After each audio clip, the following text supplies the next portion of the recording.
Hello, അസ്സലാമു അലൈക്കും.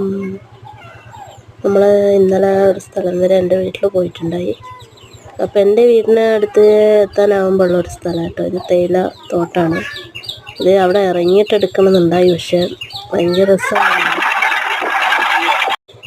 അപ്പോൾ ഇറങ്ങിയിട്ട് എടുക്കണമെന്നുണ്ടായി, ഭയങ്കര രസമാണ് കാണാൻ. പക്ഷെ ഞാൻ അങ്ങനെ എടുക്കാൻ പറ്റിയില്ല.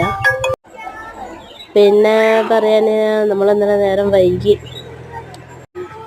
വൈകി പോയത് കാരണം പിന്നെ ഇന്നലെ തന്നെ തിരിച്ചും വരണേനു. കണ്ട അപ്പം അങ്ങ് സൈഡ് കണ്ടെങ്കിൽ ഭയങ്കര രസം കാണാൻ തേയിലേൻ്റെ. ഇതൊന്നല്ല, ശരിക്കുള്ളൊരു സ്ഥലം ഇവിടെ വേറെ ഉണ്ട്. ഫുള്ള് തേയില മാത്രം, ഒരു മരം ഒന്നും ഇല്ലാത്ത സ്ഥലമുണ്ട്. എൻ്റെ ചാനൽ പുതിയതായിട്ട് കാണുന്നവർക്ക് സബ്സ്ക്രൈബ് ചെയ്യണം, ലൈക്കൊക്കെ ചെയ്യണം കേട്ടോ. പിന്നെ എന്താ പറയുക, എൻ്റെ ഉമ്മയൊക്കെ ഇവിടെ പണിയെടുത്തിട്ടുണ്ട്. ഇപ്പോൾ ഉമ്മ പണിക്ക് പോകുന്നില്ല, തേയിലേൻ്റെ പണിക്ക് പോക്കില്ല. ഉമ്മ പിന്നെ ഉമ്മാൻ്റെ അനിയത്തി, പിന്നെ അങ്ങനെ കുറേ ഒരുപാട് പണിക്കാരുണ്ട് അവിടെ.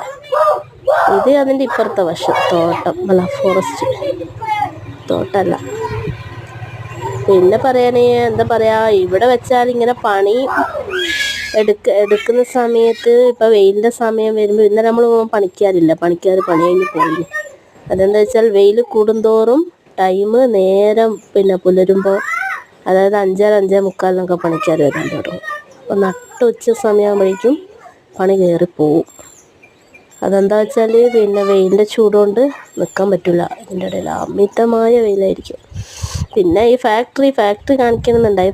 ഇതിന് ഒരു ഭാഗം ഫാക്ടറി ഉണ്ട്. ഞാനിൽ തന്നെ എൻ്റെ കുഞ്ഞിതരായിരിക്കുന്ന സമയം 2 തവണയാണ് ഫാക്ടറി പോയിട്ടുള്ളൂ. അതിനുശേഷം പിന്നെ ഇപ്പോഴൊക്കെ അവിടെ ഒരുപാട് മാറ്റം വന്നെന്ന് പറയുന്നത്. ഞാൻ പോയിട്ടില്ല. പിന്നെ കല്യാണം കഴിഞ്ഞതിന് മുമ്പാണെങ്കിൽ പോലും ഞാൻ പോയിട്ടില്ല. അത് എൻ്റെ വല്യപ്പ അവിടെ ആയിരുന്നു, അവിടെ മുതലാളീൻ്റെ കൂടെ തന്നെ ആയിരുന്നു. അപ്പോൾ അവിടെ തോട്ടമൊക്കെ നോക്കി മുതലാളിൻ്റെ കൂടെ തന്നെ നിൽക്കുകയായിരുന്നു. അപ്പോൾ അവിടെ നിന്ന് പെട്ടെന്നൊരു നെഞ്ചുവേദന വന്ന് ഇപ്പോൾ ആ ഫാക്ടറിയിൽ വെച്ച് തന്നെ മരണപ്പെടുകയുണ്ടായി.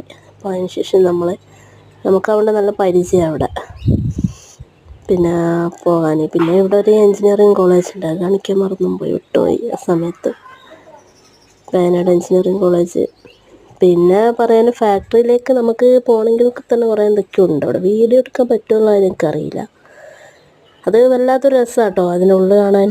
ചപ്പ് വന്ന് വീഴുന്നതും ചായ പൊടിയാകുന്നതും പലതരത്തിലാണ് ചായപ്പൊടി വരിക, രസമാണ് കാണാനിവിടെ.